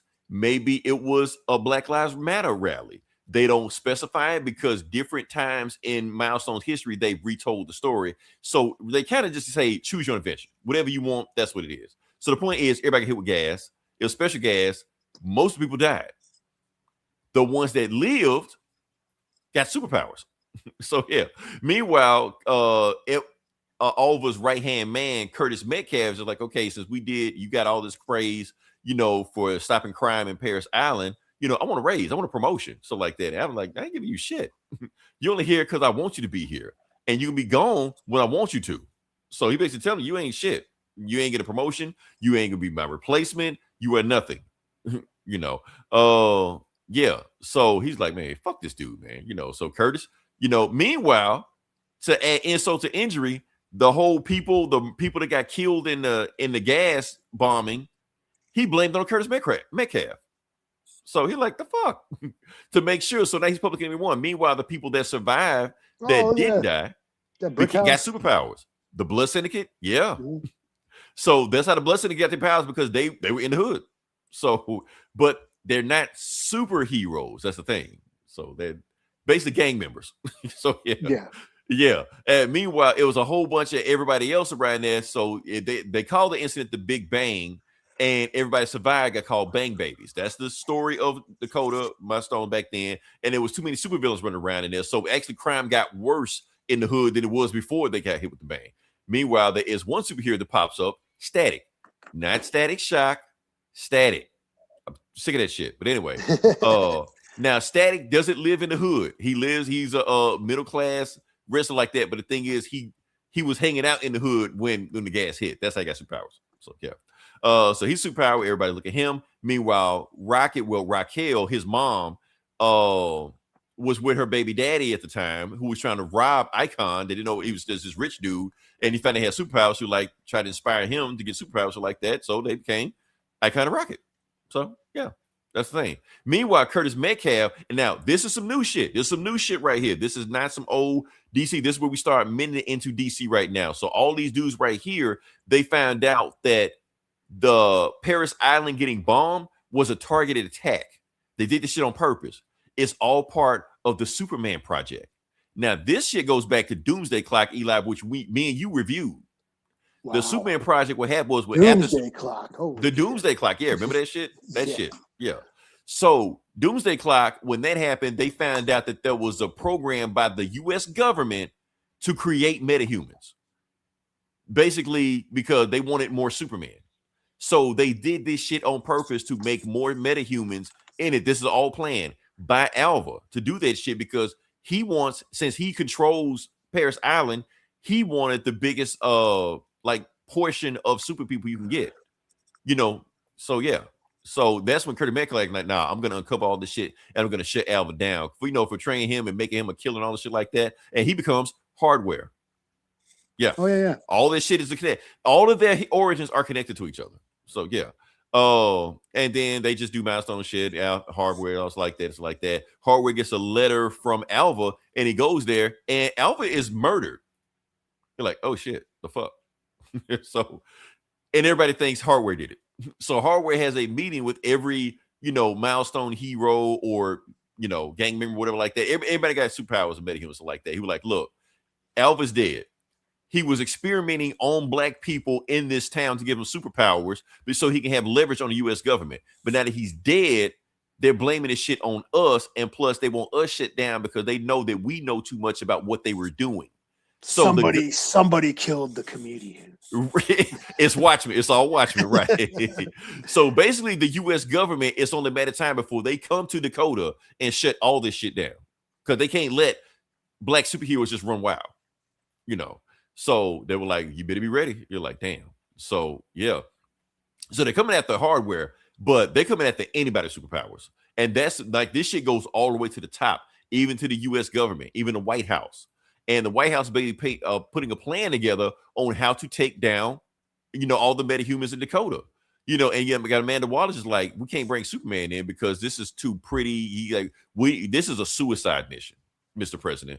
And the president says, well, you better bring the right squad. And of course, the president is Lex Luthor. So you better get the right squad. So yeah, he said, but I want Dakota City on lockdown by tonight.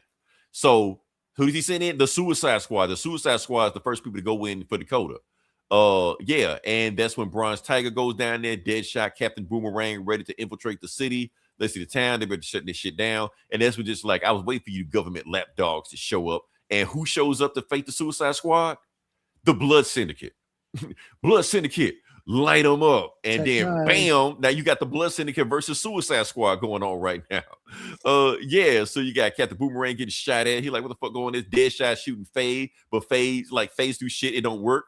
And you got Wise Son versus Bronze Tiger, but Wise Son, is invincible. So he like throws a car at him, knocks his ass out and shit like that. Get the fuck out of my city, Oh, and they shoot at him and shit like that. And they just shooting at regular people. They not shooting at him. They shooting at citizens. So the heroes of Milestone are trying to save the citizens from getting shot at, Oh, yeah. And then that's when Hardware is just like, okay, he's going after Bronze Tiger. Bronze Tiger going after him. And Bronze Tiger, while they're fighting it, Bronze Tiger is seeing that the government that he's working for shooting at regular people, black people. He's like, I'm done with this shit. So he attacks them. And that's when Deadshot's like, Waller, you see this, right? You're like, yeah, I see it. Keep a tab on him. Let me see what's going on with that. Yeah. Yeah, well, they're getting shot at. And then that's when Captain Atom shows up. He's like, okay, I'm ready to shut this shit down right now. And Icon is like, that's what I was about to say to you. And then bam, now you got Captain Atom versus Icon going at each other. And shit. So it's just an all-out war going on in Dakota right now. Meanwhile, Waller is sick of Bronze Tiger fighting on Wildstorm's, the good guy's side. And she tells Deadshot to take him out. Before Deadshot can do it, Batman throws a batarang at him, and now you got the Trinity showing up. The Justice League, but it's the Trinity. So they're there to kind of like calm shit down. Like, okay, everybody just stop fighting. This shit is going out of hand. Everybody just chill the fuck out. And Waller's just like, Bronze Tiger, you leave, I'm gonna pop your head like a grape. I can't hear you, Waller. I don't know what you're saying. So yeah. So that's when they hear a helicopter, and it is Waller, Sarge Steel, there was a villain in the Wonder Woman comics, and the president, Lex Luthor. He like, Dakota, I thought it'd be bigger, and Black Lightning was Secretary of Education around this time also. So yeah. So basically what's happening, Lex Luthor's having a one-on-one conversation with Hardware and Icon, basically telling them like, look, y'all gotta stand down. Y'all can't use powers anymore. Y'all are too out of control. Y'all gotta stop this shit right now. And that's when Icon basically tells like the coldest shit ever. He was like, I've been on this planet since 1839, and I didn't see men that look like you, Lex Luthor, trying to do everything you can to stomp out men that look like me. But don't forget how quickly I can decisively take you out if I wanted to, Mr. President. And Luthor said, yeah, you talking all that big shit like I don't have a Kryptonian down the hall. So yeah, don't talk all that bullshit. Plus, right now, if you kill me, you're gonna make it way worse on the citizens of Dakota. So make a move if you want to, yeah. So he was like, go get the kids and stuff like that. So yeah, so he makes everybody sign. So they go one by one, sign shit like that. And Static's just like, I can't believe I'm seeing this shit right now. And Static's is like, fuck this. I'm gonna kill Luther right now. When I shake his hand, I'm gonna kill his ass. So he's shacking up his hand right now. And before he can shake his hand, lets Luther go, how you doing, Virgil Hawkins? Don't you still stay on Cowan Avenue? How's your mom and sister doing? And so he's basically telling him that I know every fucking thing about you. I know where you stay. I know where your mama stay. You do something, they're gone. So Static's just like, oh shit. So he freaks out, just like, okay, fine. Shakes his hand, and then he realized that everybody has to sign because they don't, even though they'll be okay, their loved ones will be in danger. So everybody just signs, and that's the end of the Milestone universe. Yeah, they just retire. So yeah. Meanwhile, Rocket reveals that she's pregnant.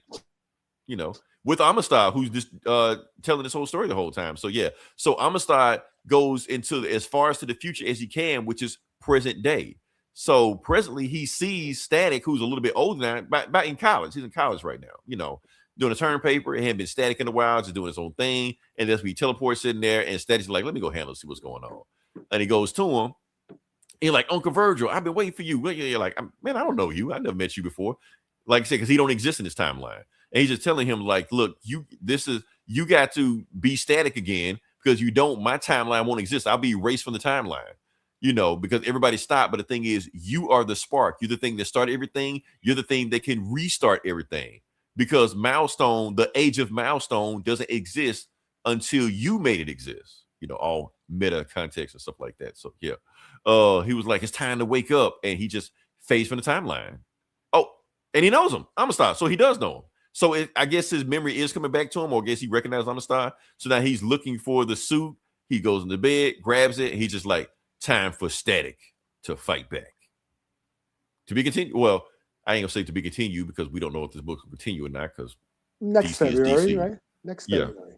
But yeah, so they said a new beginning. So maybe to be continued, maybe not, because DC is a piece of shit, so we don't know what's gonna happen. So but like I said, the creators of this book, like, it's pretty much every black creator you could think of, it worked at DC, worked on this book right now. And they pretty much said DC wants this book to sell 100,000 copies.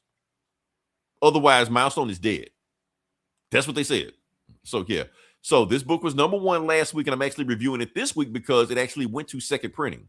So it's doing real good. And guess what? DC is all on Twitter and all on social media, just like, yes, DC, a Milestone is back. I know y'all want a Milestone. We gave you a Milestone. DC is doing everything they could to stop Milestone from doing what they're doing.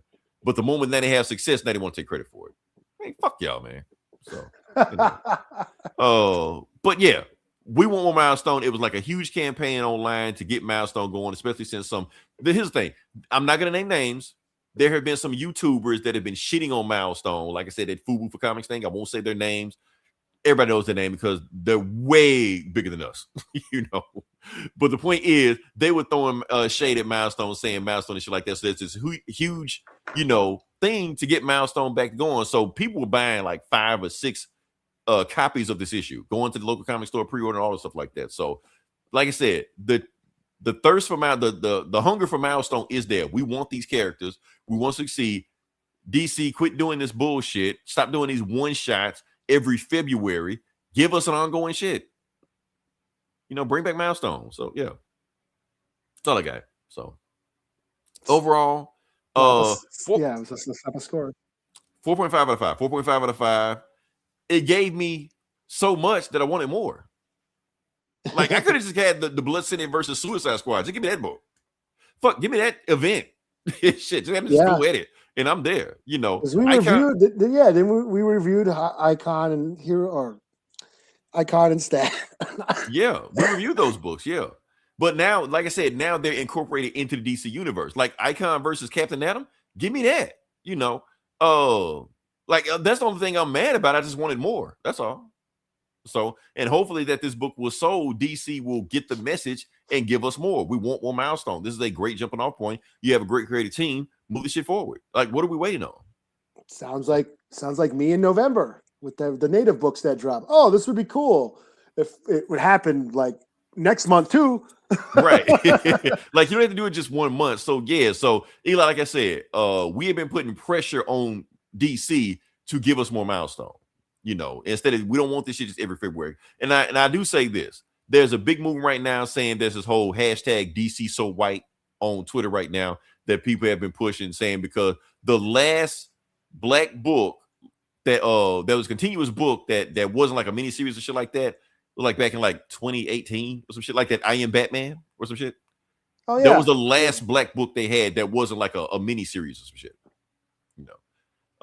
So now people are saying that they're putting pressure on them for DC to bring back an ongoing series of somebody. If it's not Milestone, give us Vixen, give us Bronze Tiger, give an ongoing series to Mr. Terrific, not 6 issues and one and done. Black Lightning, Steel, something. Because was it that's done? Was it Green Lantern? Was it War Machine? That book with Jon Stewart, where he went back to Earth, and I know you reviewed some of that. Yeah, but I think that was like a mini series. I don't think that's done. Series. Yeah, that's done too. That's done. Cyborg, give us something. Don't just have these characters, just have them pop up every February and then just disappear, shit like that. Last year, they gave us the Power Company, which they were supposed to give us some shit like that, and it fucking faded away. They don't talk about that shit at all. It was pretty much they pretty much made a Black Justice League, and it just disappeared. Nobody gives a fuck, because it didn't sell. Yeah. But it's their fault because they didn't promote it. But I guess it's our fault because we didn't promote it. So I don't know. It's a one-way street. So here's the thing. I put the blame on everybody. Everybody is to blame for this. DC is to blame for this because they don't put enough effort into promoting these books. They don't bring them out February. But at the same time, we don't put enough effort into buying these books. They put the stuff out there. They put out the Power Company, put out Black Light, they put out Steel. We don't buy it, and then it gets canceled. Then we want to bitch, moan, and complaints like that. Like I said, it's a flow chart, Eli. I'm gonna take you the flow chart. Black book with the creative team comes out, doesn't sell, gets canceled. The internet bitch and moan about black books getting canceled left and right. Rinse, repeat. It's a cycle that goes all around, stuff like that. So if DC is going to go out on a limb and give us these books, with black creators, black superheroes, stuff like that, we have to do our part. We just can't sit back and think we won. And once they gave us the book of February and then just disappear after that, we have to buy the book. We have to support the book. And just like you did with Danny Moonstar, if we have a problem with the book, criticize the book so we can get better books. Yeah. We've been doing this podcast for over 10 years now. Yeah. How many times have we said that? We've said it over and over again. Like, but. And we joke about, we got to do our due diligence and represent the people. And we're obligated to read that. We make jokes about it. Right. But that's the truth, because if we don't buy it, they ain't gonna make it. I said it during my Moonstar. We say this all the time, Eli, and I think it's getting me screwed because here's the thing: at the end of the day, Marvel and DC don't owe us anything. Yeah, this is a business. It's a business. Yeah, they're not gonna make it if it doesn't sell, and it doesn't sell if you don't read it. If you don't buy it, you don't read it. They're not gonna make it. So.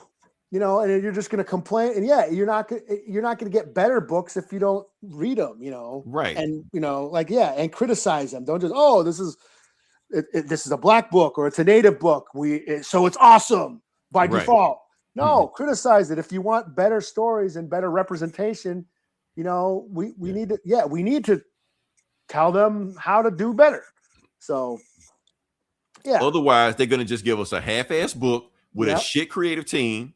Mm-hmm. And then blame us when it don't sell, and then don't do shit again for 1 or 2 years. Yeah. So we got to stay on their ass about this stuff. So that's all I got to say. So, like I said, it's a two-way street. We can't just put all the blame on one people. We have to we have to hold ourselves accountable for this stuff also. Yeah. So, like I said, they're not gonna make it if you don't buy it. Right. So I think I got to see in even more trouble than I would have if I didn't do it, Eli. So I'm supposed to just agree with everything. I'm just supposed to just blame everything on DC. Take no accountability. You liked the book. You liked it. This book was awesome. I mean, just straight up, it was awesome. It just I don't think I'm pissed about it. I wanted more. That's all. Yeah. You can't give me a little bit of Milestone and take it away from me. That's all I'm saying. Yeah. So I don't know.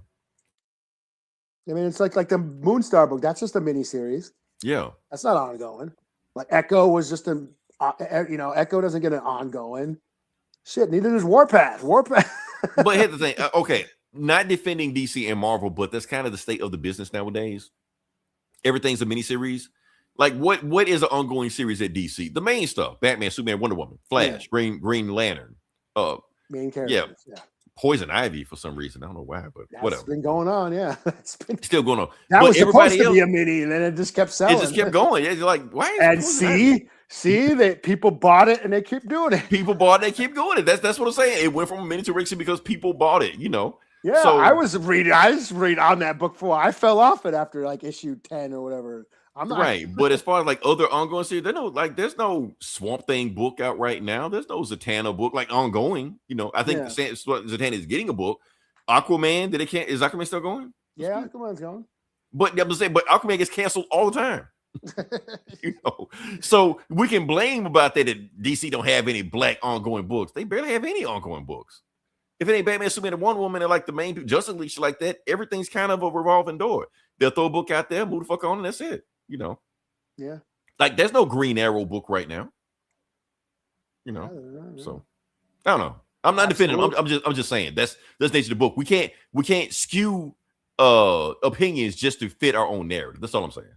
So facts are facts. Let's just move on from that. So gotta support it. Y'all gotta support it. Hold accountability for yourself. You want these books, buy these books. So I know. And fuck it, if you tired of Marvel and DC, fuck it, support indies. Yeah, there are independent black creators out there. Neither one of them that are making books right now. Support them. Native books too. Captain Paiute, check it out. Warpaint Studios. Shameless plug. That's how you slip that in, but okay. You should have told me, Eli. I would have thrown a poster up or something like that. I'll have you ready next time. Don't worry. I won't let you down next time. But Mm-hmm. All right. Anyway, you got another book. What you got? Shadow of Maul. Hell yeah. Okay. Let's see. Shadow of Maul. Okay. This is Star Wars. Yeah. The Darth Maul book. Mini series, which is a prequel to the show that's coming up. Oh, this is a mini series? Marvel's so racist. Yeah. Yeah. Fucking so Darth Maul, the show is coming out on Disney.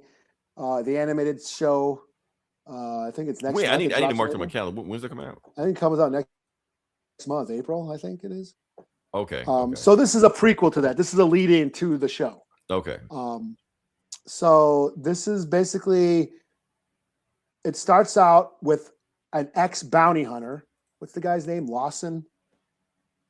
Is he a thing, or they just made it up for this book? I think he's a new character. He's an ex-bounty hunter turned cop on this planet, this rugged hood planet called Janix. Lots of scum and villainy going on this planet. And so the book starts off almost like a procedural. He's being interrogated by the cops. He is a cop, but he's being interviewed by internal affairs or something because of some shit went down. Some smuggle. He was investigating the mob, gangsters that were smuggling these rare aliens that have toxin and poisons. And the deal went south. And then he got basically assigned because the deal went south and a bunch of shit happened. He was assigned a team. You're no longer, the typical, the captain bitching at the give you your gun and badge. The loose cannon cop. You caused, thousands of dollars in damage, McBain. you had a real good view from behind your desk, Chief. That type of shit. Right. The Starsky and Hutch, old Starsky and Hutch shit. That happens, So he gets assigned a team. Now you're not working by yourself anymore. You got a team now. So he's got a squad of other cops, helping him out. And they're supposed to protect a witness who's going to testify against the mob, these space gangsters. And but it turns out one of the cops is a mole. There's some Blade Runner type shit right here. Oh yeah, the art is dope. Okay. Yeah, the fucking art is dope. And then Benjamin Percy writing the book. Okay. This is right up his alley. He's all into the horror, crime, noir shit that he's been doing. He's Ghost Rider and the Spirits of Vengeance and Wolverine, and he's writing the Punisher now. I mean, this is right up his alley. So, so it turns out one of the cops is a mole. And the operation is compromised. then we cut to another planet, and there's a ship dealer. Like he's selling a ship. He's like, "Yep, this ship has all the goods. It also has cloaking devices, so you won't get seen by the Empire or any of that shit. It's like totally you can smuggle whatever you want. It's got all these filters that won't come up on scans. You can smuggle anything or anyone. You got cloaking. You got everything. You be hidden from the Empire. So we got a deal here." And the guy's like, "Sure, I'll take it." Zero, red lightsaber turns on and slice, kills the dealer, and it is Darth Maul. And he's like, I'll be going to Janix now, and that's the planet that the cop is on. This guy, yeah. Okay. So, it sounds like I said, it sounds like that show is going to be about Darth Maul building up his criminal empire after the Clone Wars. Okay. So, so this sounds like this is leading up to that. So pretty cool. 4 out of 5. I'm all for that. So. Yeah, crime noir in space in the Star Wars universe. Darth Maul, on his way to becoming a gangster. Mm-hmm. So yeah, I dug on this. I'm on board. And it's getting me hyped up for the show. I'm more hyped. Yeah, I'm more hyped up for this show than I am about the Mando movie. What about Lanterns? Oh yeah. Hey, that's kind of falls in line. It sounds like Lanterns is like a more gritty crime cop show. Yeah, I mean, good cop, bad cop. Okay. Yeah, I kind of see what you're saying. But this is in space. Yeah. Well, Lanterns supposed to be in space. Yeah. Right. Yeah, so, unless, twist, they're not on Earth. Oh, like Planet of the Apes? Well, actually, the opposite of Planet of the Apes. So, yeah. Yeah. Shoot. Anything else we got, or? So 4 to 5. That's about it. I'm pretty booked out. I did read, excuse me. I did read Thundar the Barbarian. Pretty cool. That's still which going is on. number 2? Cool. Issue number 2? Yeah, number 2. Okay. I read Absolute Superman. That's still going good. Brainiac is pretty ill. And the Absolute Brainiac is pretty ill, I gotta say. Did he do some shit with Lex Luthor? I heard he fucked up Lex Luthor. He's torturing Lex Luthor. Damn. Lex Luthor is just like a regular dude. Okay. In the Absolute universe, but now Brainiac is like, you got to live up to your potential. Oh damn. Okay. He's gonna turn Lex Luthor into Absolute Lex. He's gonna fuck him up some kind of way. So yeah. Yeah. Casey Jones still on that book. That's still fun. A lot of books. Yeah, there was a big week. Yeah. So. Okay. Shoot. Anything else we got, or? No, I booked that. Oh, Daredevil the Punisher ended. That's good too. That was good too. Nice. Okay. All 4 out of 5s. And then of course DCKL. Right, we're hanging in there. Okay. All right. So all right, before we go, like I said, we've been missing for a while. I just want to briefly talk about Eli with me. Like I said, if anybody's still here, probably want to know. Like I said, we're missing for a while. I had to take some time off. Like I said, I lost both my parents within the last 6 months. So been a lot to deal with, not just emotionally. It's had to take care of my family, a lot of stuff that kind of fell into my lap, like, business wise, account wise, I had to deal with that I'm still dealing with. I here's the thing. I came back on this show to do this show, even though I kind of taking a break right now, because I have fun doing this show.